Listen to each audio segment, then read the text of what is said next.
First Thessalonians chapter 5 verse 18. Give thanks in all circumstances, for this is God's will for you in Christ Jesus.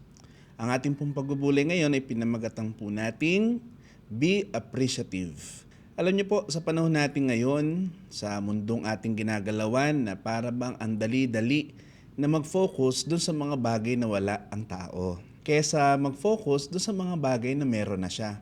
Kaya nga 'di ba pagka nakita natin o siguro na-observe po ninyo, kaya po alam nyo napakabilis ng pag-upgrade ng mga gadgets, no, napakabilis na mag-upgrade ng mga appliances, ng iba't ibang mga gamit, sasakyan, kasi nga ang tao ay lagi bang hinahangad niya, no, hindi naman sa lahat, no, kundi merong na-observe na ang tao ay mas lalo niyang hinahangad kung ano yung wala sa kanya.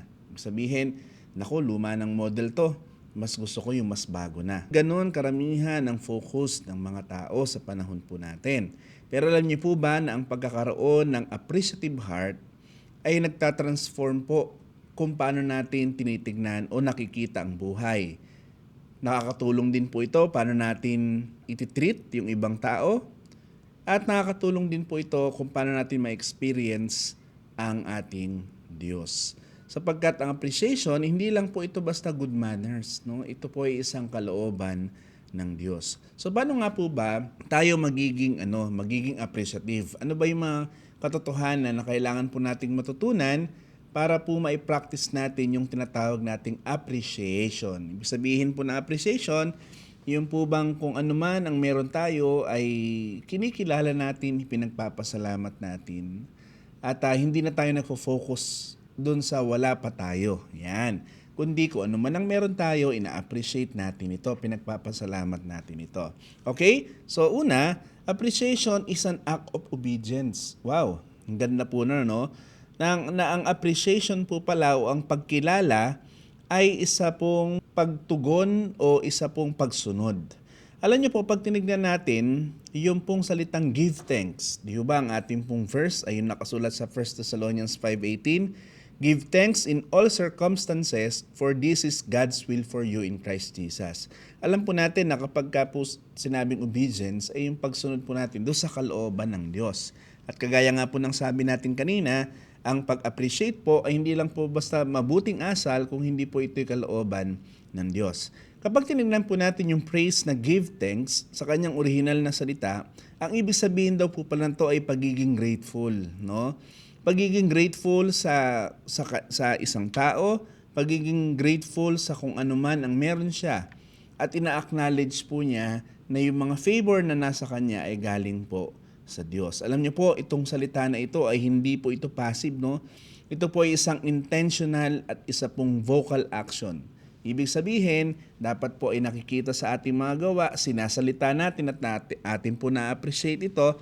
At ganun din po, sadyain po natin i-appreciate ano man ang mga bagay na meron po tayo, malaki man po ito o maliit. So alam niyo po, ang appreciation ay hindi po ito optional sa mga believers, no? Sapagkat ito po ay isang utos. It is a command. Tayo po ay hindi nagpapasalamat. We don't give thanks for all circumstances.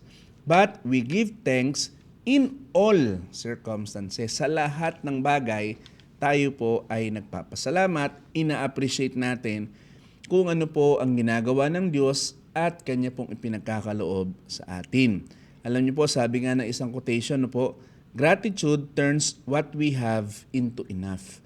Ang pagiging appreciative daw po, ang pagiging magpagpasalamat ay nagdadala po sa atin na tayo po ay maging masaya, magpasalamat tayo, at ito po ay nagdadala sa atin doon sa tinatawag nating contentment.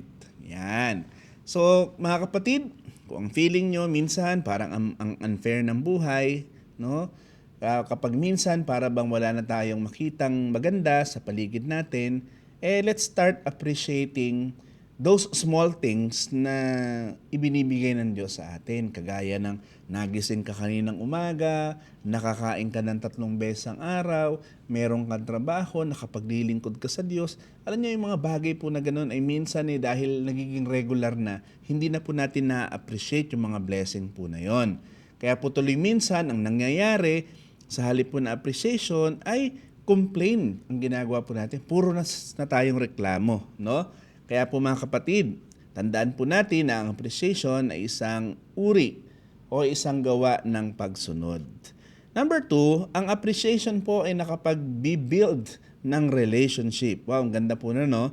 Sabi po sa Proverbs 15:23, a person finds joy in giving an apt reply, and how good is a timely word. Alam niyo po yung salita pong good, kapag tinignan po natin sa kanyang original na salita, no? Ang ibig sabihin daw po ng good is pleasant, agreeable, and beneficial.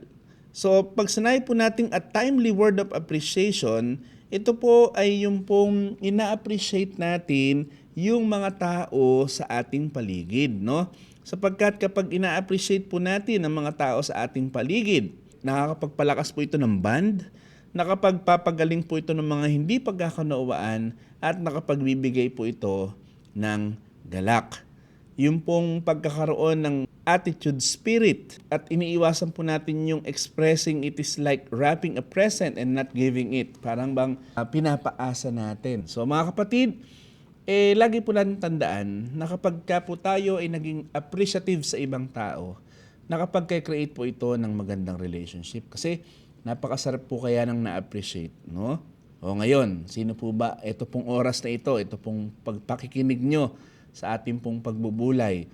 Sa tingin nyo po, sino po yung dapat ninyong i-appreciate sa linggo na ito? Sino po sa tingin nyo yung kinakailangan nating i-appreciate sapagkat hindi pa natin siya nakikilala sa mga ginawa niya sa atin, hindi pa natin na-appreciate kung ano po yung mga blessing na ibinahagi niya na sa atin. Kapatid, ako, ang challenge ko sa iyo, magpasalamat ka. I-appreciate mo kung ano yung ginawa ng tao na yun sa iyo, at sigurado pong tayo ay magiging pagpapala. So, make it a habit, mga kapatid, na magsabi sa isang tao, at least isang tao po, no, na na-appreciate po natin siya, no? Sabihin po natin na, alam mo kapatid, I appreciate you. Natutuwa ako sa iyo. Ang galing mong gumawa, ikaw ay talagang nakapagbibigay ng ngiti sa akin. Yung mga ganun po ba, no? So sana po yung maging habit po natin na maging appreciative sa ginagawa ng mga tao sa atin, maliit man o malaki. And number 3, appreciation honors God. So ang pagkilala ay nagbibigay ng karangalan sa Diyos. Ang sabi po sa awit o sa Psalm 50:23, the one who offers thanksgiving as his sacrifice glories me. So dito po makita natin, kapag po tayo ay naging appreciative, mapagkilala po tayo, yun po pala yung nakapagbibigay ng karangalan sa Diyos. Sabi nga po doon sa verse, the one who offers thanksgiving as his sacrifice glorifies me. Liwanag po no? Kapag tinignan po natin yung salitang thanksgiving, ang ibig sabihin po pala nito literally ay a confession of or praise of thanks offered publicly. So ibig sabihin, ito po may kinalaman sa ating pagwo-worship, no? Yung ating corporate worship, pinapakita natin sa tao na tayo po ay mapagpasalamat. Sinasabi natin that we are thankful doon sa ginagawa ng Diyos sa atin. And alam niyo po, na-appreciate po 'yon, no? Yun po yung nakapagbibigay ng karangalan sa Diyos. So every time po na nagpapakita tayo ng appreciation, ina-acknowledge po natin kung gaano po kabuti ang Diyos sa buhay natin. So gratitude is worship in action. Sabi nga po na isang quotation, it is not joy that makes us grateful. It is gratitude that makes us joyful. So yung pagiging appreciative, yung pagiging mapagpasalamat, yan po ang talaga nagdadala po sa atin sa kagalakan. Okay? So mga kapatid, nawa maging appreciative po tayo sapagkat ang appreciation po ay pagsunod sa kalooban ng Diyos, pagpapayaman ng ating pong relasyon sa iba, at nakapagbibigay ng kapurihan sa Diyos. Muli, ito po ang inyong Kuya Pastor Brian Chester Cruz na lagi pong nagre-remind po sa atin na always desire to inspire.